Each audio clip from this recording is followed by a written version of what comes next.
स्वागत है आपका। मैं हूं आपके साथ अनुज श्रीवास्तव। बुलेटिन की शुरुआत बड़ी खबर के साथ करेंगे। अच्छी खबर है, टोक्यो में चोपड़ा की चमक देखने को मिली है। सोने की चिड़िया को मिला सोना। नीरज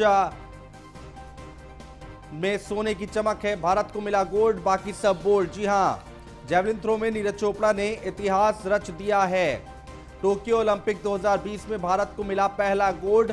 जेवलिन थ्रो में नीरज चोपड़ा ने इतिहास रचा है। जेवलिन थ्रो में नीरज चोपड़ा ने जीता स्वर्ण पदक। सीएम योगी ने दी है नीरज चोपड़ा को बधाई। नीरज ने पहले राउंड में किया था 87.03 का स्कोर और दूसरे राउंड में 87.58 जेवलिन फेंका। वहीं तीसरे राउंड की बात करें तो नीरज ने फेंका था 76.79 जेवलिन और दूसरे राउंड में नीरज की तरफ से फेंका गया जेवलिन रहा विजयी थ्रो। भारत के star javelin thrower Neeraj Chopra ने इतिहास रच दिया है। उन्होंने जेवलिन थ्रो में गोल्ड जीता है। उनका सर्वश्रेष्ठ थ्रो 87.58 मीटर का है और ओलंपिक की व्यक्तिगत स्पर्धा में भारत को 13 साल बाद दूसरा गोल्ड मिला है। बीजिंग ओलंपिक 2008 में पहली बार स्वर्ण पदक जीतने का कारनामा दिग्गज शूटर अभिनव बिंद्रा ने किया था। नीरज ने पहले अटेम्प्ट में 87.03 मीटर और दूसरे अटेम्प्ट में 87.58 मीटर दूर भाला फेंका है। तीसरे अटेम्प्ट की अगर हम बात करें तो उन्होंने 76.79 मीटर, चौथे और पांचवें में फाउल और छठे अटेम्प्ट में 80 मीटर से ज्यादा थ्रो किया है। नीरज चोपड़ा के गोल्ड मेडल जीतने पर राष्ट्रपति, प्रधानमंत्री, गृह मंत्री समेत तमाम राजनेताओं ने बधाइयां दी हैं। यहां पर आपको बता दें कि 23 साल के नीरज चोपड़ा ने पहले ही प्रयास में क्वालिफाई के लिए 83.50 मीटर की सीमा को पार करते हुए 86.65 मीटर भाला फेंका था। वो ग्रुप ए में टॉप पर थे और लेकिन ओलंपिक के इतिहास में अब तक कोई भी भारतीय एथलीट ट्रैक एंड फील्ड स्पर्धा में पदक नहीं जीत सका है। तो ये बड़ी खबर हम आपको बता रहे हैं, अहम खबर है, अच्छी खबर है भारत के लिए। उत्तर प्रदेश के मुख्यमंत्री योगी आदित्यनाथ ने नीरज चोपड़ा को बधाई दी है गोल्ड जीतने पर। पहली बार ओलंपिक में 100 वर्षों में एथलेटिक्स में भारत ने गोल्ड मेडल जीता है। नीरज चोपड़ा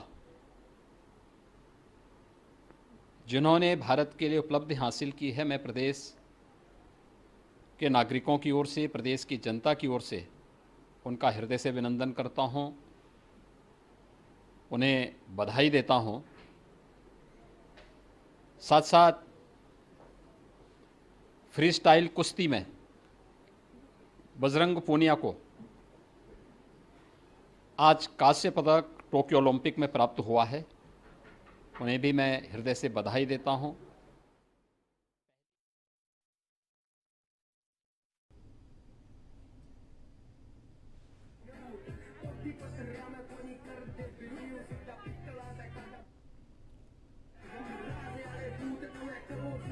तो नीरज चोपड़ा ने जेवलिन में आपको बता दें कि गोल्ड मेडल जीता है और जश्न मनाया जा रहा है। भारत को गोल्ड मिला है और जाहिर सी बात है पूरे देश में खुशी की बात है। हरियाणा का रहने वाले हैं नीरज चोपड़ा, जो कि महज 23 साल के हैं और उन्होंने ओलंपिक में गोल्ड मेडल अपने नाम किया है। तो टोक्यो में इतिहास लिखा नीरज चोपड़ा ने। प्रधानमंत्री नरेंद्र मोदी ने उनको बधाई दी है, राष्ट्रपति ने बधाई दी है, गृह मंत्री ने बधाई दी है, मुख्यमंत्री, उत्तर प्रदेश के मुख्यमंत्री जो कि बधाई दे रहे हैं।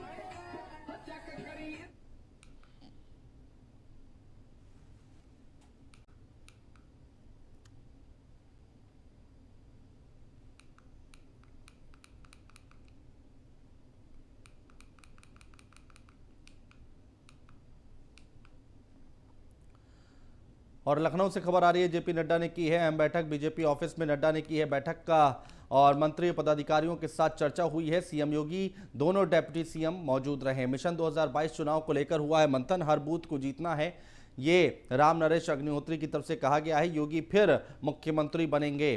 तो राम नरेश अग्निहोत्री जिन्होंने ये बात कही है, सभी को गोल्ड जीतने की बधाई और हमें राष्ट्रीय अध्यक्ष जी का मार्गदर्शन प्राप्त हुआ है। पन्ना प्रमुख का सम्मेलन होगा, स्वतंत्र देव सिंह की तरफ से कहा गया है। विजय बूथ अभियान शुरू होगा, ये स्वतंत्र देव सिंह की तरफ से कहा गया है। कल आगरा पहुंचेंगे बीजेपी अध्यक्ष जेपी नड्डा। राम भाई मोकरिया जी, माननीय प्रदेश आपकी जीडीपी 10.90 लाख करोड़ थी, आज वो बढ़ करके जीडीपी जो है वो 21.73 लाख करोड़ हो गई। आप ईज ऑफ डूइंग बिजनेस में नंबर 2 स्थान पर आकर के उत्तर प्रदेश खड़ा हो गया। नंबर 2 पर बिजनेस करने में उत्तर प्रदेश। उत्तर प्रदेश के बारे में कहते थे दंगों का प्रदेश, उत्तर प्रदेश के बारे में कहते थे जाति उन्माद का प्रदेश। और मैं 1998 से स्वास्थ्य मंत्री रहा हूं। मैं अपने हिमाचल में बहुत अच्छा काम करता था, फैमिली प्लानिंग टॉप मोस्ट, लोगों को सुविधा देना टॉप मोस्ट, सब कुछ। लेकिन जब आंकड़े बिगड़ते हुए देखते था देश का, तो मैं पूछता था ये हम इतना अच्छा काम कर रहे हैं, ये इतने अच्छे काम के बाद ये बीमारी कहां से लग रही है, कैसे ये नहीं हो रहा है। तो पता चलता था कि हमारे यहां कुछ बीमारू राज्य हैं, कुछ बीमारू राज्य हैं, और उस बीमारू में यू होता था उत्तर प्रदेश। आज तक किसने किसान का सम्मान दिया था? अगर मैं बात करूं, ये जो अंतिम किस्त दी गई है 14 मई को 19,000 करोड़ रुपए खर्च हुए। और अगर हम उत्तर प्रदेश की बात करें तो 2,80,00,000 लोग इसके बेनिफिशियरी हुए। 10 करोड़ में 2,80,00,000 उत्तर प्रदेश में इससे बेनिफिट उठाया है, इसका लाभ उठाया है। इसको हमको समझना चाहिए। अगर हम मानधन योजना की बातचीत करें, 3,000 रुपए साल में किसान को मिलना, ये कभी सोचा था कि हम मानधन योजना में मिलेगा उसको? कभी किसान ने सोचा था कि उसको पेंशन लग सकती है? लेकिन ये सारी योजनाओं को पूरा करने का काम किया गया। ये डीएपी में 140% की छूट देना, जो फर्टिलाइजर का बैग जो 2,400 रुपए में आता था, आज किसान को 1,200 रुपए में मिल रहा है। यानी अगर वो 2,400 1 बैग खरीदने जाना चाहता था, तो उसी पैसे से वो 2 बैग खरीद सकता है फर्टिलाइजर का। लखनऊ से बड़ी खबर है, जेपी नड्डा ने की है अहम बैठक। बड़ी खबर हम आपको बता रहे हैं, बीजेपी ऑफिस में नड्डा ने की है बैठक का। तो ये बड़ी खबर, पदाधिकारियों के साथ चर्चा हुई है। सीएम योगी, दोनों डिप्टी सीएम मौजूद रहे। मिशन 2022 चुनाव को लेकर मंथन हुआ है। हर बूथ को जीतना है, राम नरेश अग्निहोत्री जिन्होंने ये बात कही है। योगी फिर मुख्यमंत्री बनेंगे, सभी को गोल्ड जीतने की बधाई और हमें राष्ट्रीय अध्यक्ष जी का मार्गदर्शन प्राप्त हुआ है, मोहसिन रजा ने बोला है। पन्ना प्रमुख का सम्मेलन होगा, स्वतंत्र देव सिंह ने बोला है। विजय बूथ अभियान शुरू होगा, ये बात उन्होंने कही है। कल आगरा जाएंगे बीजेपी अध्यक्ष नड्डा। अश्वनी हमारे संवाददाता हमारे साथ जुड़ चुके हैं ज्यादा जानकारी के साथ। अश्वनी, अभी क्या अपडेट है इस पूरी खबर को लेकर, आखिर वहां पर चल क्या कुछ रहा है? बिल्कुल, अगर बात करें कि जो बैठक चल रही है प्रधानमंत्री जो वो बात है, और इस दौरान तमाम मुद्दों से बात करने की तो लगभग ज्यादा मंत्री बात करने से मनाही कर रहे थे। बोला तो साफ तौर पर कहना 2022 के लिए साफ तौर पर कहना 2022 की रणनीति तैयार की गई है, किस तरह से परिपाटी तैयार की गई, किस तरह से 2022 में सरकार फिर से बनानी है, किस तरह से बूथ लेवल पर काम करना। साथ ही साथ जो स्वतंत्र देव सिंह हैं, जो भाजपा के प्रदेश अध्यक्ष हैं, उनका कहना है कि विजय बूथ अभियान चलाया जाए, पंडित दीनदयाल उपाध्याय की जयंती है उस दिन से चलाया जाएगा। साथ ही साथ जो पन्ना प्रमुख होते हैं उनका सम्मेलन किया जाएगा। सबसे महत्वपूर्ण जो है, भाजपा लगातार ये इस चीज पर काम करती है कि जो बूथ लेवल कार्यकर्ता है उनको कैसे तैयार किया जाए, क्योंकि वो ही रीढ़ की मुख्य हड्डी होती है, जिनसे पूरा चुनाव जो होता है, जिनसे पूरा जीत का जिनको श्रेय भी दिया जाता है बाद में। निश्चित तौर पर उनको फिर एक बार उनका सम्मेलन किया जाएगा, उनसे बखूबी बातचीत की जाएगी। निश्चित तौर पर अभी भी जो उत्तर प्रदेश के मुख्यमंत्री हैं, जो भाजपा के राष्ट्रीय अध्यक्ष हैं जेपी नड्डा, वो भाजपा कार्यालय में मौजूद हैं। इसके अलावा जो कोर कमेटी है भाजपा की, उससे तमाम सदस्य अंदर मौजूद हैं। निश्चित तौर पर इस दौरान सबसे जो महत्वपूर्ण बात रही वो रणनीति तैयार की गई कि किस तरह से रणनीति बनाई जाए, किस तरह से जो विरोधी पार्टियां हैं उनके जो कटाक्ष आ रहे हैं, उनका जो तमाम मुद्दों पर सरकार को घेरने की कोशिश हो रही है, उससे कैसे बचा जाए। साथ ही साथ 2022 का चुनाव जो होना है उसमें बेहतर परफॉर्मेंस पिछला जो 2017 का चुनाव था उससे अच्छा कैसे परफॉर्मेंस किया जाए। बहुत शुक्रिया तमाम जानकारी हम तक पहुंचाने के लिए।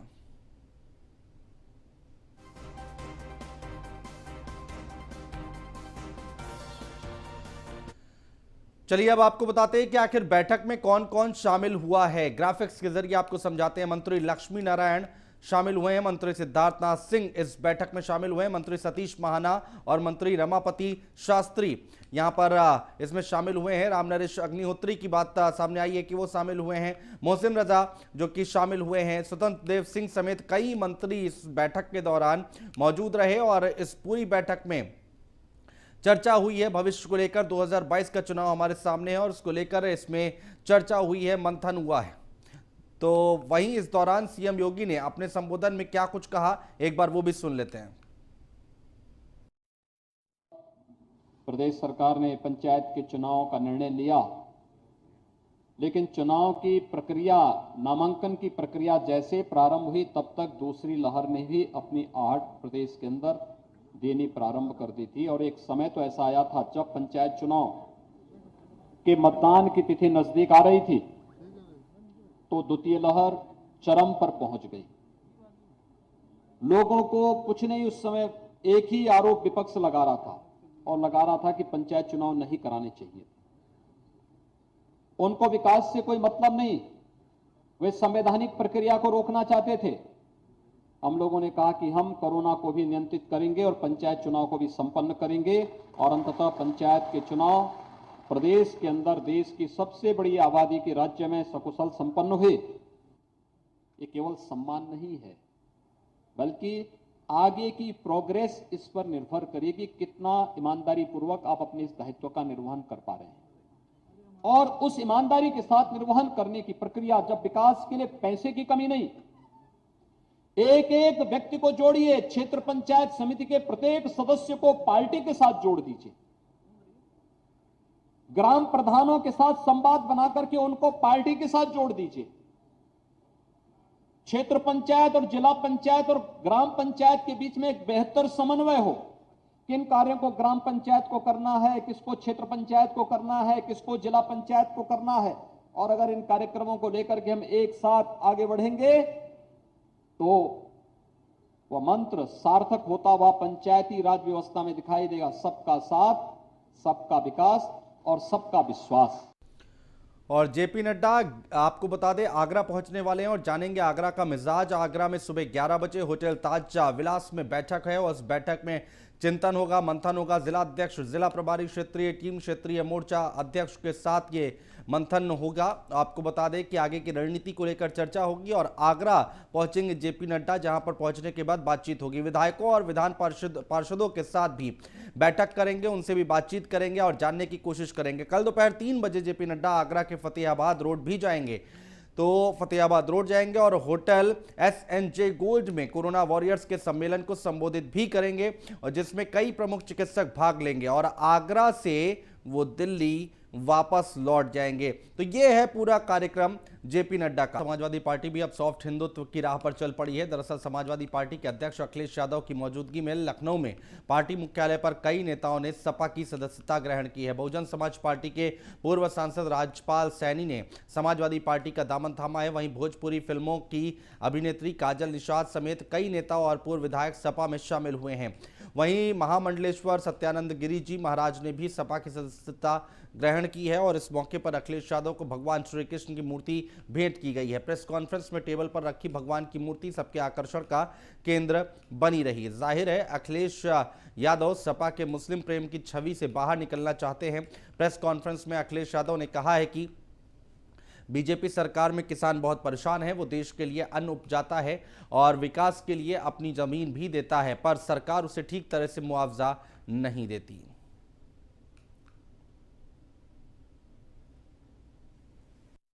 हमारे देश का किसान कभी भी विकास के खिलाफ नहीं है, तरक्की के खिलाफ नहीं है।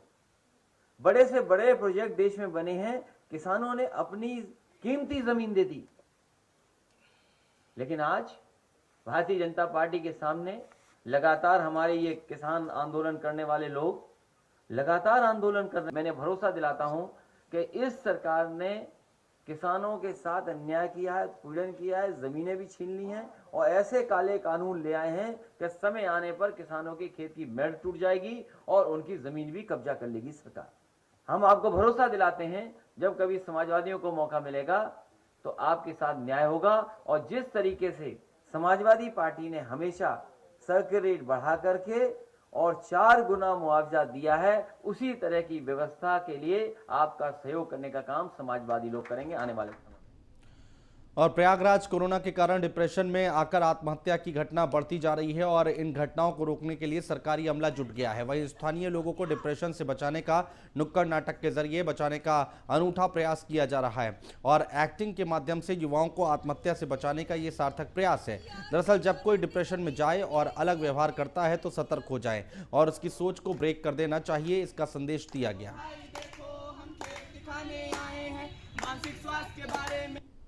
2017 से पहले आत्महत्या एक क्राइम था, लेकिन 2017 में जब मेंटल हेल्थ एक्ट केयर का जब बिल आया तो उसमें बताया गया कि आत्महत्या कोई क्राइम नहीं है, कोई पनिशेबल एक्ट नहीं है, बल्कि एक व्यक्ति जब सीवियर स्ट्रेस में होता है तो वो इस तरीके का कृत्य करता है। और इस एक्ट में कहा गया है कि गवर्नमेंट की रिस्पॉन्सिबिलिटी है कि ऐसे लोगों को प्रॉपर ट्रीटमेंट दे, उनके रिहेबिलिटेशन के लिए काम करे। तो हमारा जो एम है वो यही है कि हम लोगों को बताएं कि आत्महत्या एक सीवियर रिएक्शन के सेकेंडरी किया गया एक कार्य है या कृत्य है, जिसको अगर प्रॉपर समय रहते मनोवैज्ञानिक तकनीकों से समाधान कर पाते हैं तो ज़रूर इसका समाधान करें और आगे होने वाली आत्महत्याओं को बचा सकते हैं। असल में आत्महत्या जो लोग कर रहे हैं उनमें आत्महत्या की प्रवृत्ति को पहचानने के लिए एक सुसाइड मार्कर नाम का एक वो होता है, तरीका होता है, जिसको जनमानस को अवगत कराना होता है। उसमें व्यवहार में परिवर्तन, भावनाओं में परिवर्तन, बातचीत में परिवर्तन से नोटिस करते हैं कि ये व्यक्ति सुसाइड की तरफ है उन्मुख कि नहीं। जब हम चिन्हित कर लेते हैं कि ये व्यक्ति सुसाइड कर सकता है तो हमको उसको साइकोलॉजिकल सपोर्ट देना होता है। कभी कभी वो गंभीर मानसिक परेशानी से ग्रसित होता है, उस समय हम औषधियों के माध्यम से उसके मन को अच्छा करके भी सुसाइड से बचाव कर सकते हैं। और फिलहाल हमारे इस बुलेटिन में इतना ही। नमस्कार।